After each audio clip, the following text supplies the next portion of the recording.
Okay. All right. So today I'm just going to go through, some of the basic fundamentals of Soonr's workplace in terms of sharing and access and permissions, as well as creating projects and, sort of the likes of that nature. If you have questions that are urgent to, some of the areas that we're talking about, go ahead and let me know. Happy to help.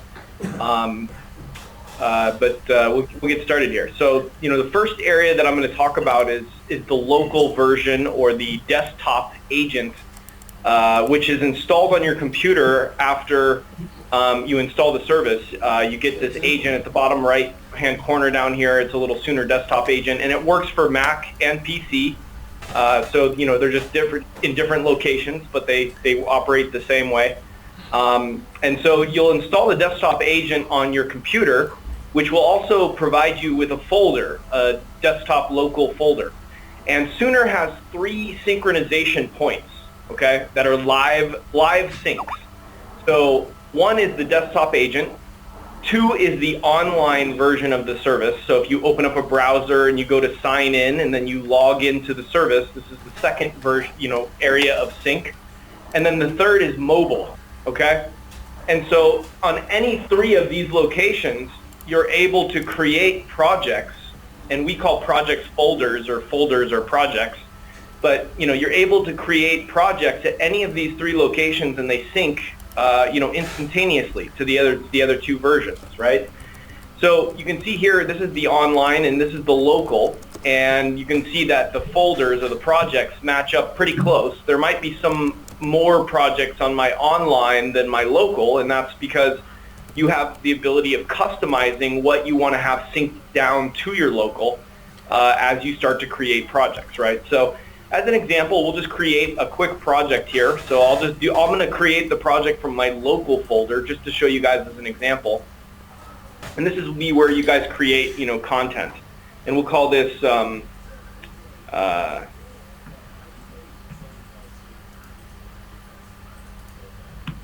the all-for-one project, just as an example. Okay, and there it is right there. It just pops up on my local, and now if I go over to my online and I just refresh my page, I should see a all-for-one project that pops up down here. So I'm just going to refresh, and there's the all-for-one project. So you guys see how, like, if I create one on my local, it's going to populate and create itself on my online as well as my mobile as well. And that goes vice versa. So, if you're in out in the field and you're on your mobile and you create a project on your cell phone or your tablet, it's going to populate, in those 2 different locations as well, right? So the idea there is that you have 3 different locations that you can create projects that it'll sync, and it'll show up on the other 2, okay? Now there's some things that you can do on the local that allow for some great, access. And the whole point of having a local, way of getting access is that if your computer loses internet connection, you're not hosed from getting access to your content. You can always basically get, from this local folder, whatever you've synced down is available to you even if your internet goes out, which is great, right? So that's a third point of getting access that allows you to do that. When you've created projects, you're able to go in here. Ryan? Yeah. Sorry, could I ask a quick question? Yeah, absolutely. Just with relation to how often does that sync? So if we're working on a file here and it automatically syncs to the online version, when is the next time that file syncs? It's constantly in a loop of checking the agent and checking the different synchronization points to check to see if anything's been modified or changed. So the second you make a change and you save in your local folder or your online or something, it's going to sync to the other 2 instantaneous. And periodically, the agent will cycle through and look for any changes or modifications.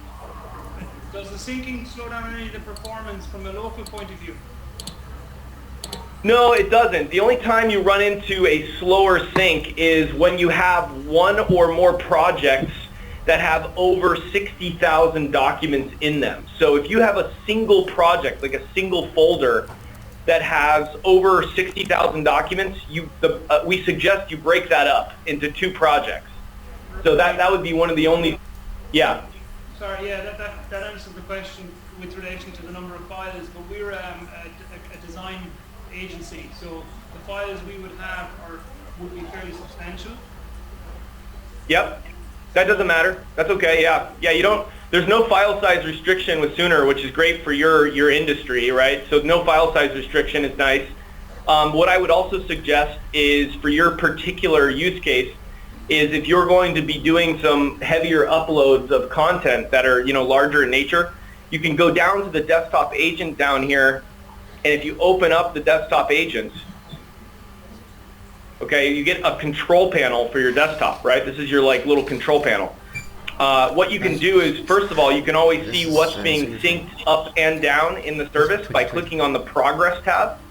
So this will show you what's inbound, what's outbound, what's currently syncing, as well as a historical view of what has been syncing. Okay, so that's kind of like a progress tab. But the other thing, what I was going to mention for you, is that you can hit settings, and there's a tab over here called network. And in here you have a throttle control for speed uploads and downloads. You can set this all the way to the max like this, and then that'll allow for the fastest upload download speed for your agent. Okay? Yeah. If somebody's mic is not muted, it's like bringing in a lot of background noise. It's a little distracting. Is there any way we can mute that? I'm not sure whose that is, but it's picking up a lot of sound. I can hear that as well. I don't know who that is. But also there seems to be traffic in the background. Yeah, it sounds like traffic. I'm not hearing anything now, but I have a window open, but there's a good bit behind me now. Can you hear me now? Yeah, I can hear you, Paul. Yeah. Hold on, just let me see if let me see how to, hold on just a second. Did that answer your question though, in terms of your file size upload downloads? It does, Ryan, thank you. Yeah. Yeah, we work really well with video content. We work well with marketing groups. And the reason for that is no file size restriction. Really makes it nice. You're going to find it even easier to send content. So, if you're working with a customer who might need a bundle of information from you, and you have to send them, several large pieces of content, typically you would do that with FTP, which is attaching something to an email. This is going to be a lot easier for you because you can send an entire project of heavy loaded content via a public link, and that's going to just make it super easy for you and super easy for the person who's receiving the content, and you have much more control as well. So I'll get into that in just a second, but okay, much better. Sorry, Ryan, just a quick question for Paul there. Paul, can you hear me? Can now, yeah? Just with relation to, if we go into this setting and increase or toggle this to the highest setting from a bandwidth point of view, will that affect the performance of internet connectivity in terms of browsing stuff or using? No. I think only, Gary, if you were making massive amounts of changes to a lot of different files and folders, I think then yes, it would do. But in your case, you're not going to be doing that a lot. The initial uploads can be done in a far more simpler way, so that we actually get the information uploaded to your system probably over a weekend or whatever, uploaded to the Soonr system. But no, you won't have any issues. But you've got a fairly decent enough broadband connection on running. But if we're working on files that are a couple of 100 megs each, right, and we've got 3 designers working on various different files that are all 100 megs each. Yeah. Again, you'll have those files open now. See, is this in relation to the work in progress folder now? Yeah. Yeah. See, I see this work in progress. I prefer to use the work in progress to actually have it stored, as I was discussing with Mandy and yourselves the last time, that the work in progress folder is kept away from Soonr for the time being, still stored locally on the PCs. And what we do with that is we back it up via iDrive every night to the cloud, and we'll stick with the original process, which is effectively when you're finished with the actual project, then it gets uploaded to the Soonr system. I see. Because that will allow, again, as much as these files are stored locally, there's even the Soonr synchronization is stored locally on the PC. It'll work a lot better, I think, if we keep it outside of that for the time being. Correct. And everything. Sooner will be for everything other than work in progress. I'm absolutely clueless. Okay. Thank you. Yeah. Yeah, no problem. Okay, so just going back to this again, here I am. I'm in the local folder just to give you an idea that you can do if you. So say for example, hypothetically speaking, our internet on this computer goes out, right? So the internet goes out. I have access to this folder, which has anything that I've synced down project-wise on my local, right? So this is great. This gives me access to this to work on, even in the event of a disaster of my internet going out. I'm still able to do that, right? And so I'm able to do the same thing from the online when the internet's going and from a mobile application, right? And so the other thing I can do in here is if I open up a project like this, I can click on a document and I can right-click that document, and you can see that I can do some things in here, right? So I can open Soonr directly from this document right here like this as a shortcut. I can make a comment inside this document. I can also send a public link from this document right here.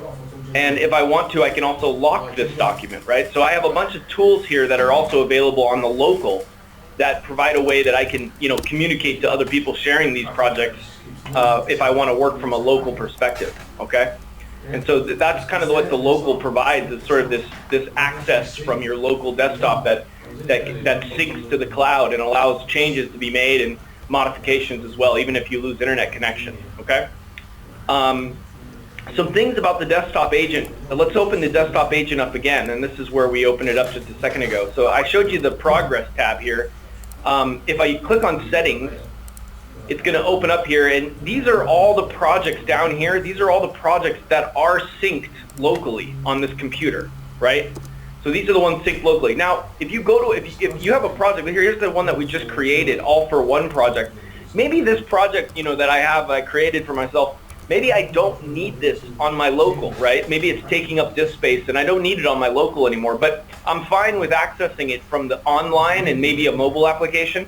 So what I can do is I can unsync this project from my local, right? So if I unsync this, it's going to say you're going to remove this from your local computer. That's fine, unsync. So now I've just removed that project from my local computer. That means it's no longer stored locally. Doesn't mean it changes any of the permissions that I had previously.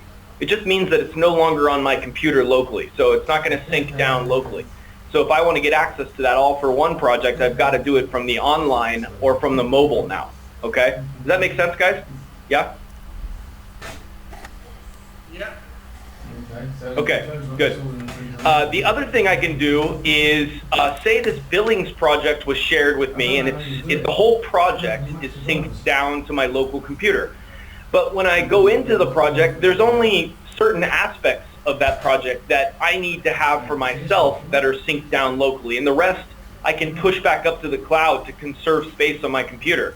So what I can do is I can click on this project, then I can click Edit Selective Sync, and now I'm going to open up this project from like a cascading perspective, and I can go in and check off any of the subfolders that I want to have saved locally, and the other ones can be pushed up to the cloud. So this allows you to sort of go in and modify or select which of the specific components of a project you would like to have synced down locally, right? And then that way you're conserving space that way. So again, one is a selective sync right here, and the other one is unsyncing an entire project right here. Okay? And even if you unsync, yeah, go ahead. Sorry, just to interrupt you for a second. Just as you're speaking, things are popping into my head. I just want to ask Paul a quick question there. Paul, if we do, as Ryan's suggesting here, and we deselect files that are on the local system, Yeah. and we delete it off that system, and it's being loaded to Soonr, then have we then only one copy of that file? Well, yeah, you have the master copy, which is stored on the server, effectively, which is effectively kind of, if you think about it, what you currently have now. Now, obviously, you'd have backups going on within Soonr anyway. That's right. But realistically, if you think about it, Gary, as a kind of a client-server-based relationship, and normally with a server, you really only ever have one copy of the file stored on the server. And if something happens that, or you want to resort back, then you are going to backups. Whereas, yeah, but wasn't what we were trying to achieve that we wouldn't have just one copy, we'd have 2 copies always. Wasn't that the end goal? No, you'd have it on the basis that, look, there are backups going on within the system. Now, the idea here is, and I just want to get my, go on. What happened, like in my mind, right, the way we'd always approach this was that you would have your files working locally that would be backed up every week, and then you would have your server which would have a copy of all those files as well. So there was always 2 copies, if not 3, of a file. And I'm trying to understand that if Ryan is explaining this here, that if I delete a file on my local working folder because I know that it's a job that's been completed and I know that it has already synced to Soonr, then I don't have any other copy other than Soonr. So what happens if Soonr falls or whatever? Oh, it's the same thing as a server basis that you resolve back to backups. And again, the idea here, I would never put a solution in front of you where there's 2 or 3 copies of files, because what that's going to lead to is effectively a duplicate amount of data, number one, but also guaranteed multiple versions of the one file floating around the place. And again, it's like the whole notion that if you have a handful of users working offline and you're all working on the same folder, then there will end up, when you go to try and sync, if you've been working on the similar files, then there will be an issue where you obviously have to try and synchronize files again in some shape or format. But the Soonr system will pick it up and then flag it up to you that, look here, obviously there's certain changes here that could possibly be missed. But look again, the idea here is that there isn't multiple copies of files lying around, that there's one live location, and that's the Soonr database that's acting effectively a server. And from there then, people your client machines are being synced on a live basis. Okay, And just to clarify too, when you unsync something from the local, you're not really deleting it. You're not really deleting it. You're just removing it from your local computer. It's in Soonr, so it's, there's no way to have it deleted within 180 days. Anything deleted even in Soonr stays in a retention bucket for about 180 days, and you can always pull it back out again. So the retention's pretty much flawless. Yeah, but I'm just trying to think. Sorry, guys. I just need to be clear on this here. If Mandy's working on a file and it's 100 megs, right, and that file then syncs to Soonr, and suddenly Mandy realizes that, you know what, this file hasn't been accessed in a month, and I need to clear some space on my local system. So I'm going to delete that file from my local system, right? Yeah. So I know if I do that, I'll still have a copy of that file on Soonr. That's the only copy that we have of that file. Is that right? Correct, yeah, and it's the use of the word delete, I think, now that might be causing an issue there, as Ryan just pointed out. You're not actually deleting stuff. It may seem like you're deleting stuff, but you don't actually go in, right-click and go delete. You're effectively just unsyncing the folder, which will remove. Yeah, that's right. No, but I am deleting. That's right. I have to delete off my local work in progress folder because I have to free space up on my local. All right. Well, the way I see the work in progress folder, the way I see that working, as I say, that it's backed up on a nightly basis through iDrive, and from there then, so each individual designer, whether it's Carmel, whether it's Mandy, or whether it's an outsourced designer, they have a work in progress folder that's been backed up through iDrive. And from there then, once those projects are completed, they get uploaded to Soonr.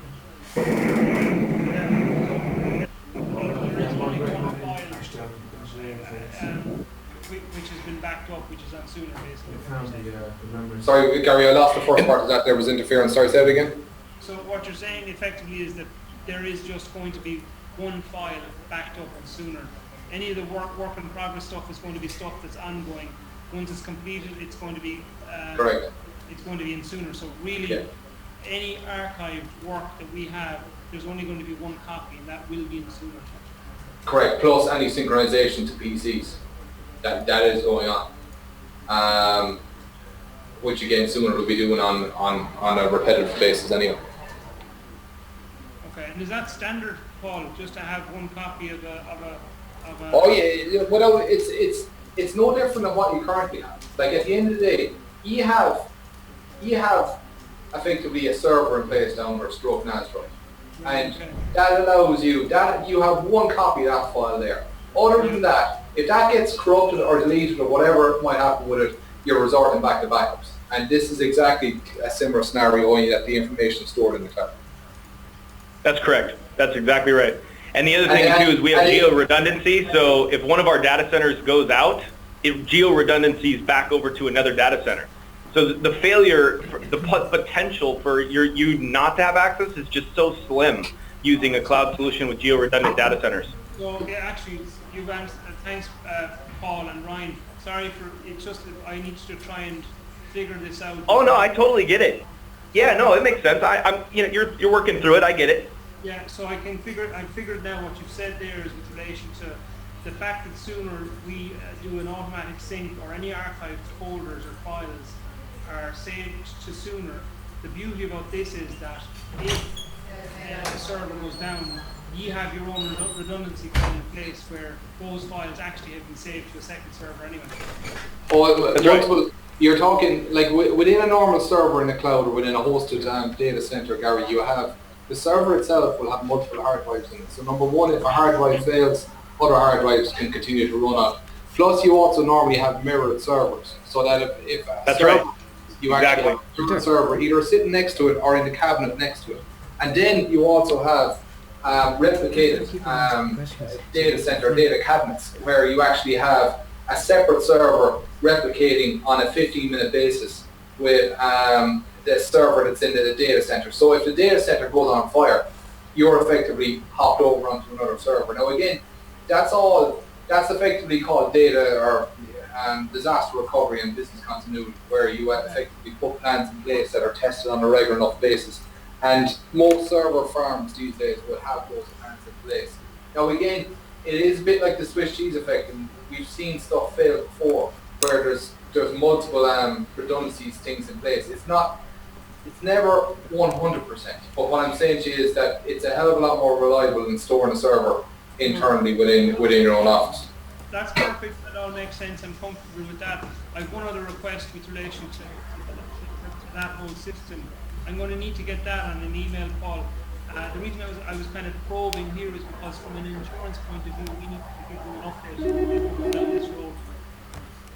Gotcha. That wouldn't be any issues. Like again, any server, any system you go with will have effectively a service contract with it, with effectively terms and conditions attached, and with the whole idea of the uptime being with it anyway, and also the infrastructure that's going to be in place. Okay, thanks, guys. Sorry, Ryan. Thank you. No, it's okay. No worries. Yeah, it makes sense. Yeah, you're just working through some of the questions. So to get back to the desktop agent here, I'm going to skip this hybrid sync because it's really an admin-only thing. So if we want to go over this, from a setup perspective, at another time, I'm happy to, work with you on that. It's just a hybrid sync that allows you to map local file servers into Soonr, so that you're kind of like replicating and automating them into the service for a two-way sync. So if you want to go through this at a different time, I can go walk you through that. But it's kind of an admin and setup thing more than a user thing. Backups, just keep in mind that Soonr, so as he was mentioning before, anything that goes inside the Soonr workplace is being automatically backed up and synced. Automatically. It's already backed up.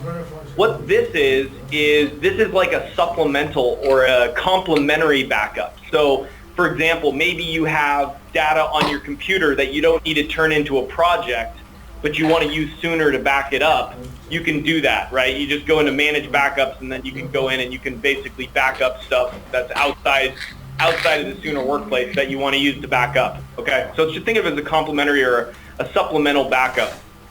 Network tab, I kind of already went through that with you. This is where you could adjust this throttle for upload/download speeds, and that makes for a nice way of being able to adjust this. Okay, sorry, so that's kind of the oh yeah, go ahead. Ryan, sorry, Paul here again. Can I just ask a quick question on the backups? Can you go into the backup tab there again for me? Yeah. And how do you manage the back? Can you suggest, like, say for instance, this working folder idea that we're talking about? And Gary, we might very well include this in the overall Soonr database, and I haven't yet kind of worked around the various different options there. But if we were to include a particular folder on the desktop, can we schedule how often the backup is being done, or what options does it give you there on the managed backups? No, it's not really a scheduling type thing. It's more of like a snapshot when you're backing it up. It's constantly going to be checking it, but there's no scheduling involved. Think of it as just kind of a automated working, recurring pulsing backup. It's just going to be constantly checking it, whatever it is that you're indicating there. All right. Now, how often does it do it? That's a tough question to answer. I don't even think I have the answer to that one. I'd have to pry a little bit deeper into that, but I'm guessing it's on a constant pulse. I'd say every 10 seconds or so, probably less, maybe. The issue there being, if, for instance, we were working on a file and it backed up at, say, what time are we now? It backed up at 4:45, and the file got corrupted. Is that going to corrupt the backup as well?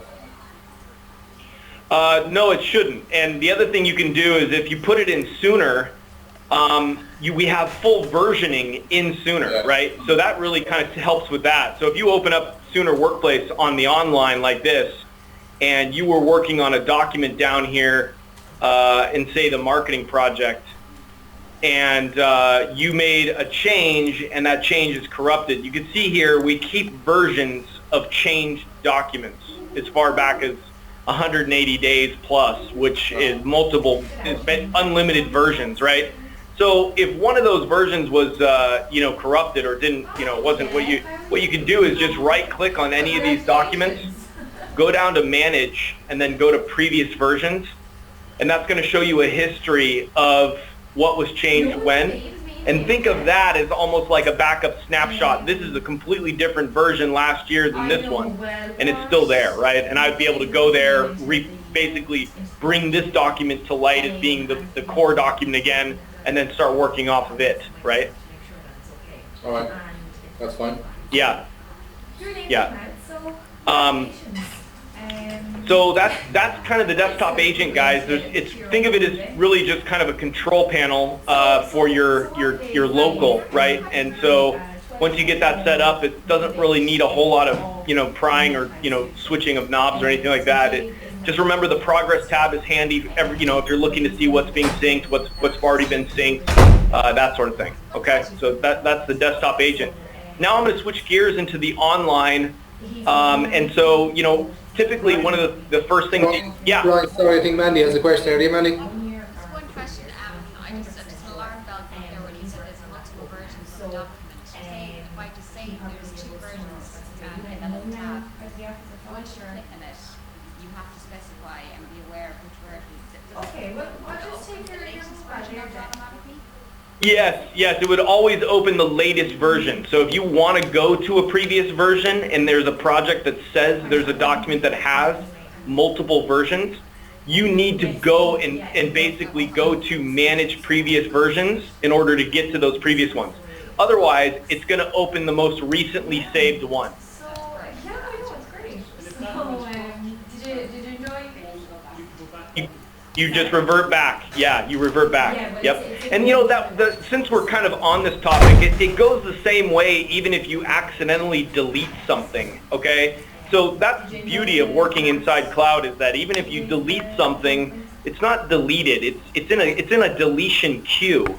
So it stays there for almost 6 months in the event that you made a mistake. You can always go back and pull it out, right? So that goes the same with deleted documents or deleted projects. So if I wanted to see in this marketing project what has been deleted that I might need to pull out because it's been accidentally deleted or intentionally but with the wrong intent, I can always click on this show deleted right here, and that's going to show me everything that's been deleted in this project. You can see there was a folder here that's new prospect marketing that was deleted. You can see down below here there's a JPEG that was deleted, right? And I can always go in and I can just click on the right side here and I can undelete or restore. Okay? Yeah. Yeah. So there's no fear. I mean, even if somebody accidentally deletes something, no big deal. You just find out what project it was in, go to show deleted, and then you can fix that. Now, if that happens on a project level of somebody deleting a project that you're a part of, right? Say you and somebody else are a part of a project and you both have full access, and the other person accidentally deletes the project, you log into Soonr and you don't see that project. You're like, wait a minute, there's a project somewhere here that's deleted. You can always go up here to this little drop down. This is showing me all my active projects, but I can go my projects. I can filter it so it just shows mine. I can filter so it shows my private ones, that means shared by nobody. I can show my shared projects, right? And then projects shared with me. And then here down below is my deleted, okay? And I can click here, and then that's going to show me all the deleted projects that I have in here. And I can go in and unselect them if I need to, and pull them back out, refresh them, or restore them, okay? Cool. Yeah, so that makes sense, I think, and functionality-wise, it's a safeguard so that you guys don't accidentally delete something and it's gone. So there's no way to do that really. You cannot permanently remove something from Soonr within 180 days. It's not possible, right? So that's a safeguard.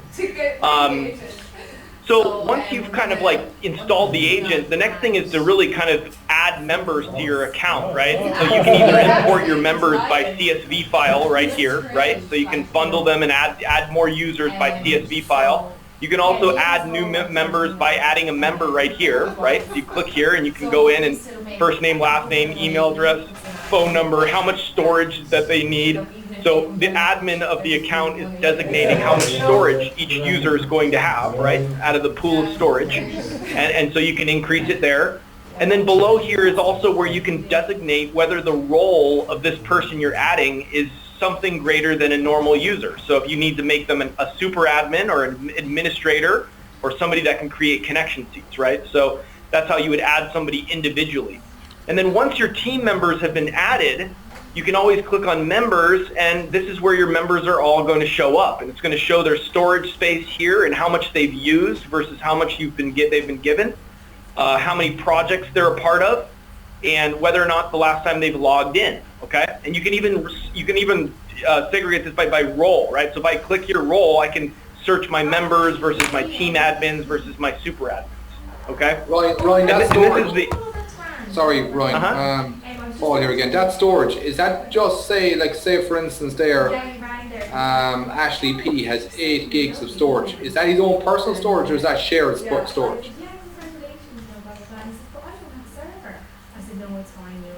That's the storage that's allocated to that person in the account. So that's shared and personal storage, right? So that's 8 gigs that person has to add, create, and participate with content inside Soonr's workplace. All right. Yeah, and when you get close to it, you get a notification, or the administration will get a notification saying that you've gotten close to your storage. You need to be allocated more. Now this is a good way to do storage, and the reason this is a good way to do storage is that over a course of time, over a longevity, say 2 years from now or a year from now, the administration of your account can go in here and you can start to look and see who has been given lots of storage and hasn't been using it, right? So after like 2 years, if I look at Jeff Rinsler and he's sitting at 2.5 gigs of 30 gigs used, or 30 gigs provided, and he's only using 2.5, I may go in here and scale some of that storage back to add to the pool of storage for other people to use. You see what I mean? So the way I look at this is it's like wringing out a wet towel. You can actually like squeeze this thing as you get further and further down the road based on who's using storage and who isn't, right? And so it kind of like defines it a little bit later on. That make sense? What's the cap then on the storage? Is as much as you want to go to.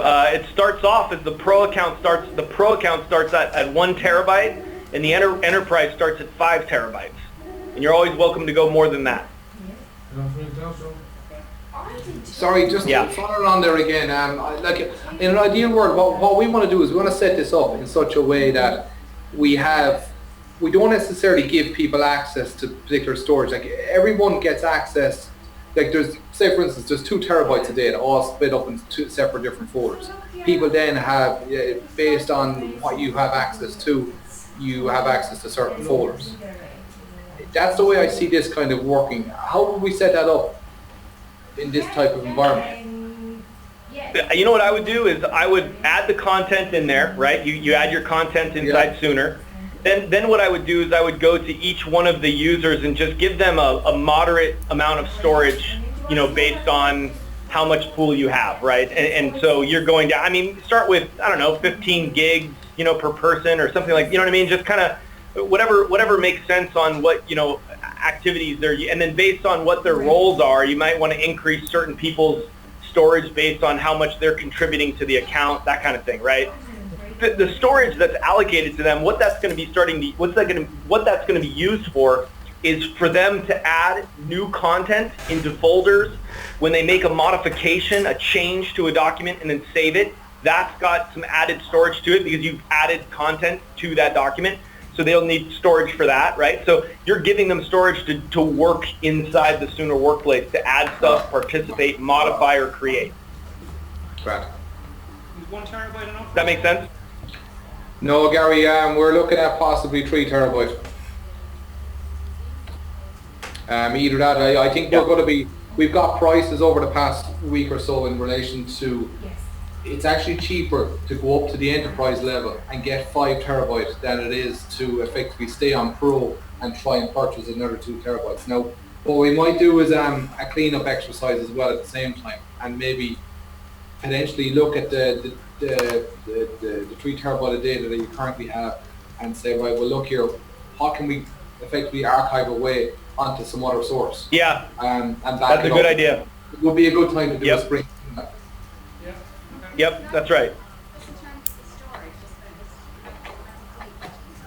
they do have 3 terabytes of stuff in Soonr down the line, and then I'm allotted, say, 10 gigs, and say Gary's allotted 5 gigs. I mean, it doesn't really matter how many gigs you have been allotted, that you, I still have one. Yes, yes. Yep, you do.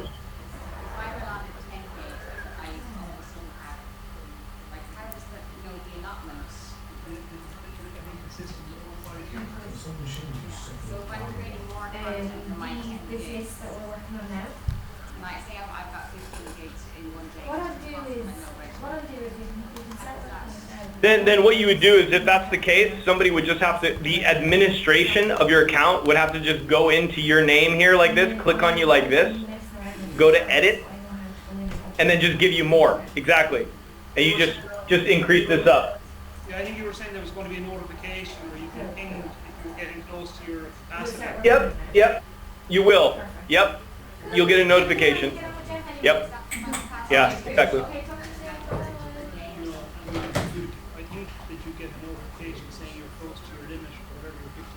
That's right. That's right. Say the 10 gigs is my notebook. Yes. Okay, so sometimes my notebook will give me the production.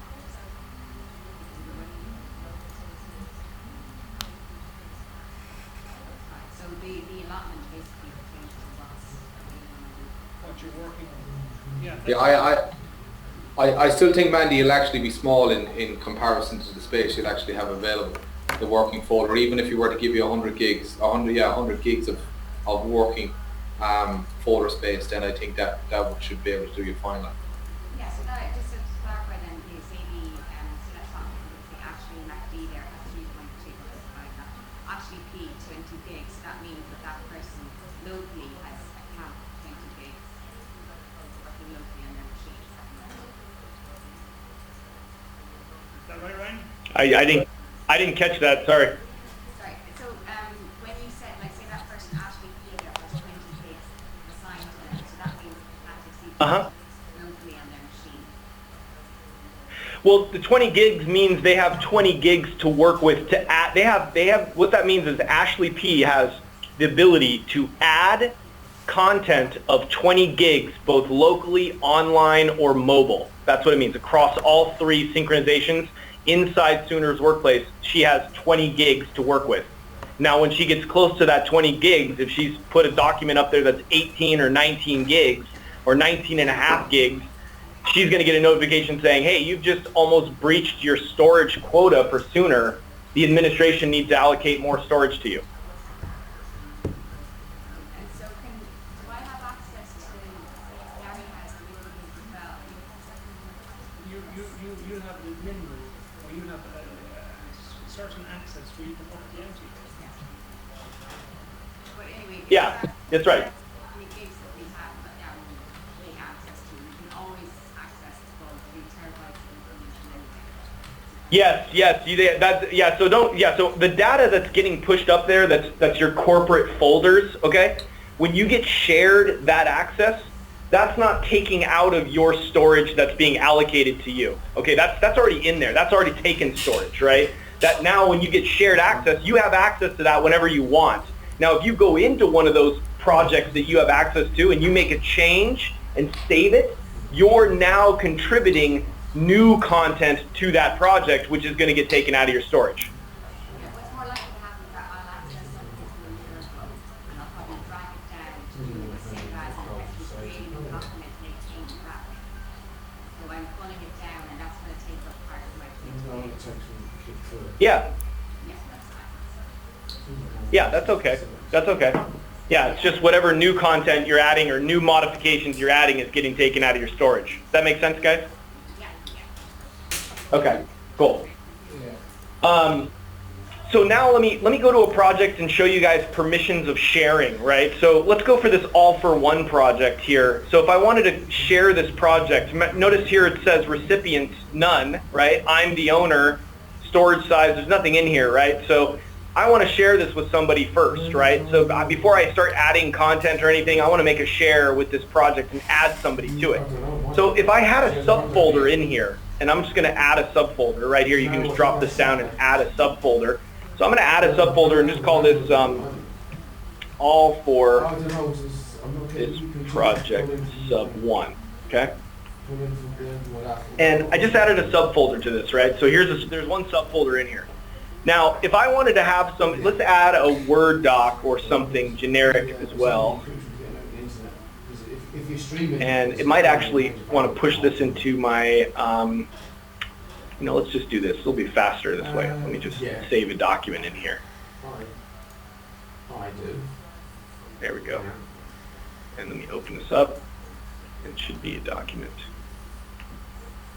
Okay. It's one that I've not fully tested. I think I had a copy of it. Okay. So now what I want to do is I want to share the whole entire project with somebody. Okay, so the whole thing. That means the subfolder and then the loose hanging document as well. If that's the case, I need to be at the parent level of the project when I hit shares. If I wanted to just share the subfolder, that would be different, right? So if I want to share all of this with somebody, you click on shares, and then you would find the person in here by name or email, or I can search my little Rolodex right here, and I find my members, and we'll go to this Ashley, and then go done. And now you can see here that I have to give Ashley permissions to this project, right? So I can give her full access, which means that she can delete, she can create, and she can modify. I can give her create and modify, which means that she can no longer delete folders or delete content, but she can add new stuff and modify existing stuff. And then one more down is modify, which means that she can't create brand new content. She can only modify existing content, and she can no longer delete anything either, right? And one more down is read only, which means no delete, no create, no modify, only read-only access, okay? And if I wanted Ashley to have the ability of resharing this project with other people and sending public links, I would need to ensure that I check off this box as well. And remember that when I check this box off, her ability to reshare this project is based off of what permission level I give her. So now that she has reshare and public link access, she's only got reshare and public link access at the read-only level.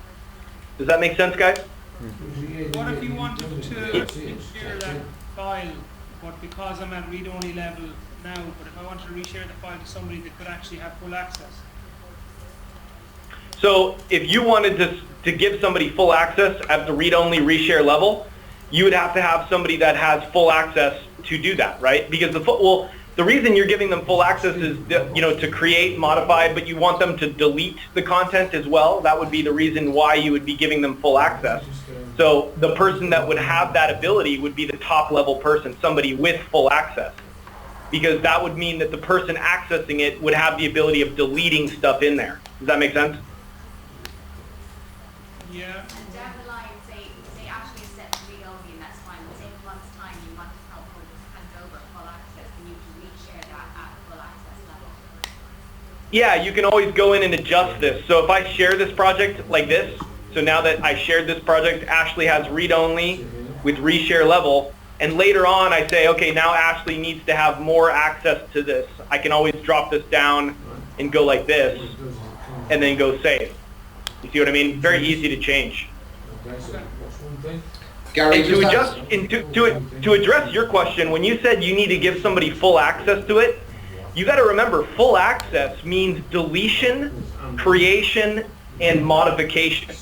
So if you want to give somebody the ability to delete content, that's what you're doing. And the only person that can do that is somebody that has that ability to begin with, because that's pretty high ability, right? You're giving somebody the ability to delete something.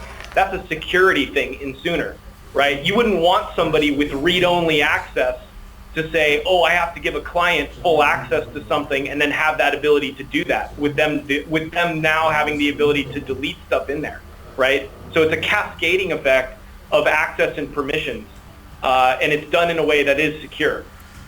Yeah, Gary, just a note on that. You wouldn't want, even modify, you wouldn't want a person who has read-only access to a particular document to be able to assign over a modify access to that same document to someone else. Just from a security point of view, it wouldn't normally be the done thing.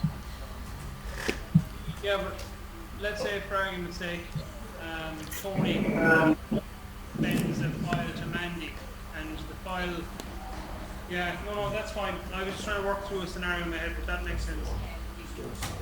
Yeah. Yeah, and what I would recommend too is I'm with customer success. So what I do is I work with a bunch of different clients and how they share and how they're working. I basically work with them to figure out what industry they're in and how they share, right? I typically tell people that if they're not an administrator to a project, they shouldn't be getting full access to a project. The only reason you're giving somebody full access to a project is because they're managing that project from a level of responsibility where they can go in and delete stuff from that project. You see what I mean? If you want somebody to go in and work with a project, change it, add new stuff, that's create and modify. That's right here. That's this level. That means that they can go in, they can add new content to this project, they can modify any existing content to the project, and even if they modify something that's incorrect, I can always revert to previous versions. So the integrity of the original project is still safeguarded. The second you start handing this out, that changes, because now that person can go in and delete the whole thing. And if you're not going in and look at that, then it's gonna be all over the place, right? So I typically I tell people, unless they're an administrator or they're a project manager or they're the owner of the project, they have no reason to have full access, right? It doesn't make any sense. Create and modify has plenty of access for them to do what they need. That make sense? Yeah. Yeah. So now that I've shared this, so that means that Ashley, because I'm at the parent level, she's got create and modify and reshare to the entire project, the whole project, because I gave it to her at this level, which is the parent level. Now, if I wanted to give somebody access to just this subfolder, okay, I would right-click on this, go to shares, and then share folder. Okay, so I'm right-clicking on the folder, I go to share, and then share folder. I click here, now it's going to say at the top, share folder, all for this project sub 1. I do the same thing now. I look for the person, either name or email or Rolodex, right? And then we'll say Amy here, and then we'll go done. And now I say give Amy modify access and give her the ability to reshare and share folder, okay? And now what that means is you see a little +1 next to the subfolder. That means that when Amy logs into the service, she will see a project called All for One Project. She'll click here, then she will have just this subfolder in here, but not this document here. Whereas Ashley I gave access to the entire thing. That means when she logs in, she'll see for the all-for-one project with everything in here. That make sense? So this, what's happening in the back end, in the administrative admin area here for projects, means that when I'm looking at my files locally, I'll be able to see a specific file within a folder locally. Yeah. Yep. Yep. Yep. Makes sense. Okay. So that's sharing projects with people, right? That's sharing projects. Now, the other method that you have to share projects is if you've given this reshare ability out, maybe what I want to do is send this entire project to a client, right? I have the ability of create and modify with reshare. So what I'll do is I'll send this whole project to somebody as a public link. So the public link is a replacement to file transfer protocol. So if I click here like this on this public link and I go allow public access, now what I can do is I can send this entire project as a public link. And here's the generic link right here. Here's the QR code. So you can send either the public link here or the QR code, right? But you can also set up the security for this, right? So before I send this to anybody, I'm going to say, okay, do I want this person I'm sending this project to, do I need them to have the ability to download? If I do give them the ability to download, do I want to convert everything to PDF, conserve some of the original files? Maybe I'll do that. Do I want them to have the ability to upload something back into this project? Maybe. Let's do that. We can do that. Okay? And then I have the ability of putting a password protection on here if I want, or a generic expiration date, or I can create my own expiration date in the calendar. Okay? I can also go in and I can set an auto expiration date on how many times they click on it, it'll expire, right? So after 3 clicks on the link, it expires, or 2 clicks or 1 click, it expires. So you're creating your security for this public link. And after you've created the security for the public link, you can either just click on the link like this and then paste it into an email, and then boom, you've given access, or you can send the link right here, okay? And then you can set up sending it to yourself or sending it to somebody else or whatever you want to do. But essentially, you have the ability of sending this right out of the service. And I'm going to send it to myself, just as a test. And I gave myself downloadable ability. It's all converted to PDF, and I can also upload back into this project. So I would need to open up my other browser here. I'm going to go to my Gmail, and I'll show you guys what that looks like. But that's a way that you guys can send content out of Soonr. And back to what you were telling me about your industry, this is a much easier way of sending large files to somebody. And here it is right here, than attaching them to an email, right? So I click on the link. Notice it doesn't ask me to register for anything. I don't have to sign up for anything. Your logo will be right here, your colors, all this right here, right? And then here it is. Here's the project. I just sent it to myself. I have the ability of downloading this. So maybe I want to download this document. I'll click here, and I want to download it. But remember, it says it's a doc, right? A Word doc, but I converted everything to PDF. So if I download this, it should say converting to PDF. Genius, yeah. I've recorded that back over it. Yeah, Sure. that's great, yeah. Yeah. See, and then see right here, PDF. So it's like it's conserved. It's basically preserved there as PDF. So the idea here is that you guys have, maybe you have a folder that had like 5 marketing videos or like mock-up videos. If you had to go in and attach those videos to an email, I mean, that's a nightmare, right? You can just send this whole project to a client, 5 videos embedded, send it out, and then here's the best part. Every evening at 5. Now that I've accessed this link, I go back to the service, and I go, okay, so this says it's never been accessed. Well, I haven't refreshed my page. Actually, it should say one time now because I accessed it. And so it's now every I refresh. evening, yeah. Now you can see it's been accessed one time. I can say show stats. Okay, I'm taking notes of it here. So I can see access history. Okay. There's the IP address. Here's where it was accessed, and it was accessed a minute ago. The enterprise version of the service even has geographic locations based off that IP address.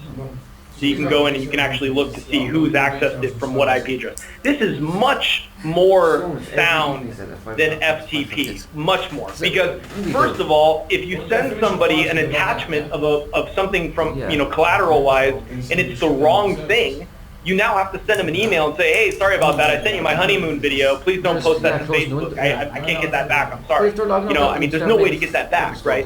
If I sent this public link out and it was the wrong public link and I knew it right after I sent it, I just click here on this box right here, public access, and now I've rescinded that public link. It's no longer accessible to the person I sent it to.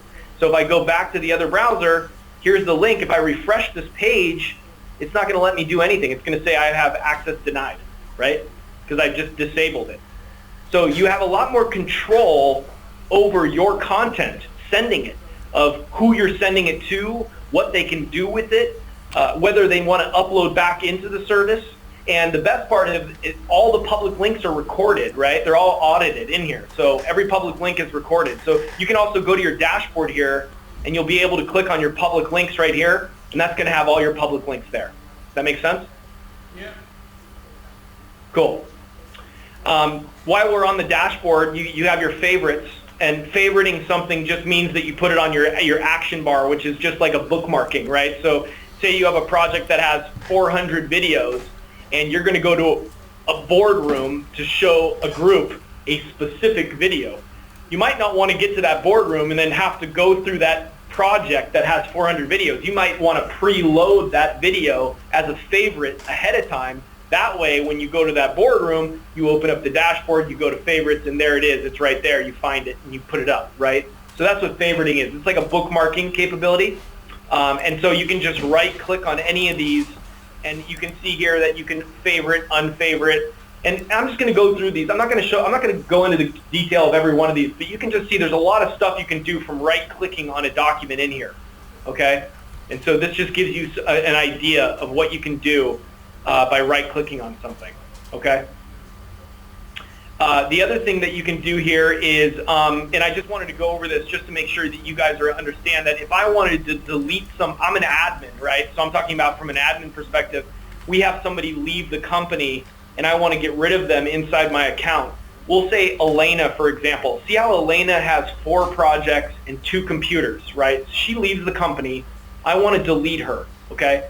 The good news is that if I delete her, so there's also disable, first of all. Disable means that we would just cut off her access. That means she can't log in anymore.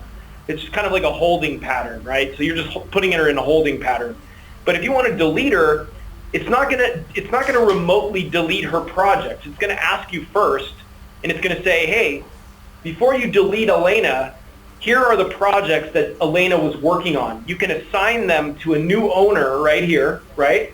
And any project not reassigned will be assigned by me, right? So that automatically gets you nice and set up. All of her projects get reassigned, and then below you can even wipe her devices, okay?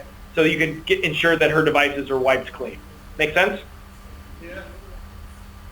Cool. So let's see, we talked about adding projects, sharing projects, public links.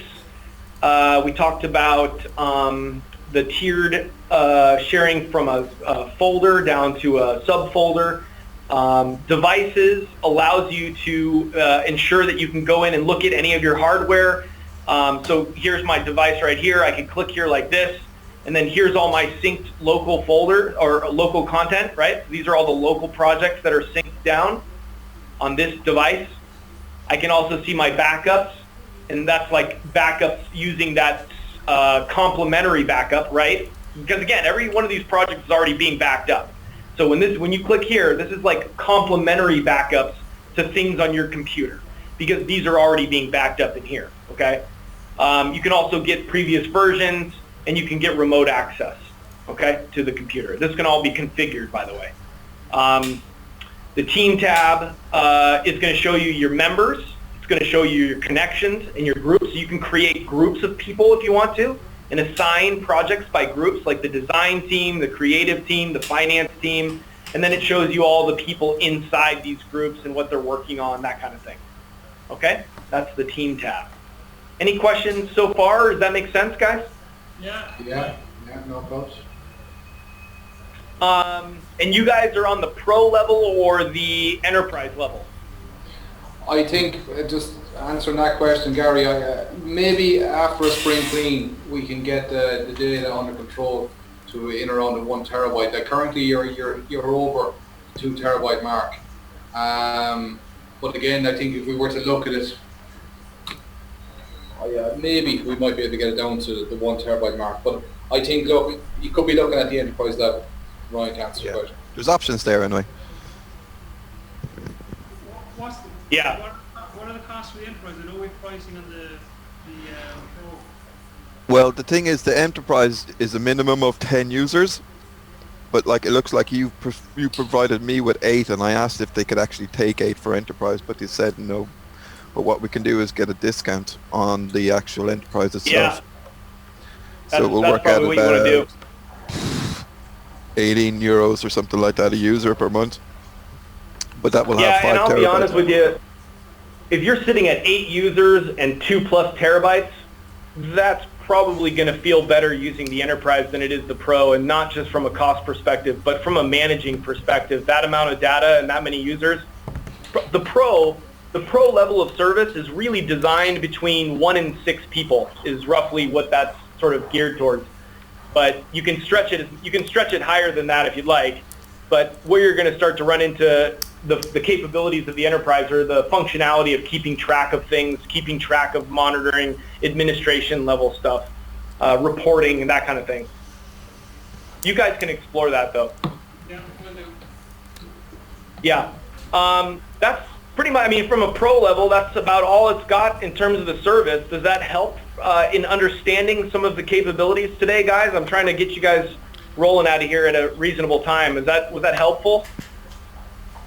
Yeah, thanks very much for your time, Ryan. It was my staff command anyway, and had to have Paul and hybrid on the phone as well makes it a better, I suppose, experience with relation to how we can fulfill this, you know. So thanks to hybrid as well. Gary, Yeah, and Andy, absolutely. you want to see there. Like from my point of view, this is effectively, this has a lot of the same functionality as what you get on a server. From the point of view, especially we talk about things like users and Active Directory on servers, and this has a lot of the same functionality there as well, plus obviously a lot more. From a Dropbox, it has a certain amount of the same characteristics as Dropbox, but it has a lot more functionality built in from the point of view of keeping track of users, keeping track of who's access to what data, and That's right. on a much more better level, especially the versioning level as well. Yeah, Yep, that's right. I'd like to explore the size of memory we have, Paul, so we can do that separately anyway. I think we can, yeah, without a shadow of a doubt. I'd nearly be saying that, look, the more I think about it, the chances of getting it over 2 terabytes down to under 1 terabyte, I think there's got to be a slim chance of that happening, even with one hell of a spring clean. So I think, look, with the extra few quid of maybe €19 per user per month, with to get 5 terabytes would probably be beneficial, I think, for Yeah, because Dropbox, we're currently using Dropbox Oh my god. for our own internal stuff. So do we need Dropbox if we No. No. It's a full replacement. Yeah. Yeah, because I was just thinking this kind of knocks 2 birds with one stone. It serves the purpose of our server for data, but it also serves the purpose of the files and folders for office management and stuff like that. I think it'll actually knock a third and fourth thing on the head there as well. I think we will try and use it for the working folders, and that will also remove the requirement for iDrive as well, which will on the backup side, so that we can get Soonr doing the full thing. So The thing about I was going to say the thing about Dropbox is that Dropbox is really more or less they were sort of designed as a consumer service, right? It's more of like an iCloud replacement, and so the difference being is that Soonr's always been designed as a business solution. So security was always sort of forefront in what our implementation that goes all the way from permissioning to the data center setup, all of it, right? It was all designed from a business setup versus a consumer setup is much different. And the other thing too is a lot of people know Dropbox, but they don't understand that Dropbox doesn't even have that many paid subscribers. Like Soonr, we have, using our service, there's over 160,000 businesses paying for Soonr, whereas with Dropbox you got about 40,000. So, and the reason for that is that most people are using it for free, right? For a free service. And when you have a free service, it's tough to kind of, you know, control and provide security features that cost money as a company. So that's why you typically see the differences there. Okay, Paul, what we might do is, with all of this information, try and figure out how we put a plan in place. Because obviously,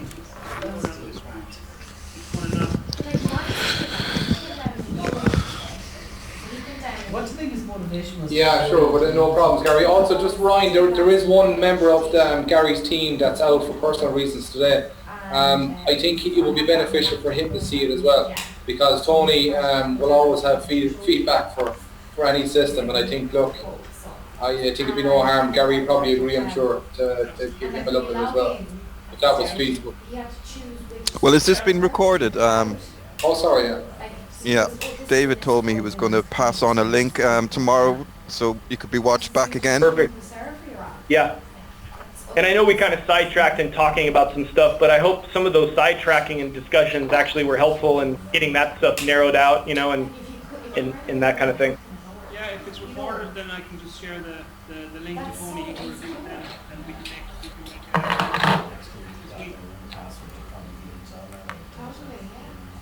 Cool. Cool. All right, guys. Any other questions, or Anthony, you want to go through? Any concerns? No, I think that it's very clear. We can sit down now and just put a plan in place. Well, All right, grand deal. All right, guys. Ryan, appreciate the time. Thank you. Yeah, Thank no you, worries, Ryan. guys. I appreciate your time today. Good questions, and you know, again, both on Gary's side as well as the, you know, on client side, we're always happy to help here. You know, feel free to reach out to Margaret with any additional questions that you guys have, and if she can't help you, I will. So we'll get you guys squared away. thanks, guys. Thank you. Great, Very much. thank you. Bye. Thanks. All right, guys. See ya. Thank Bye. you.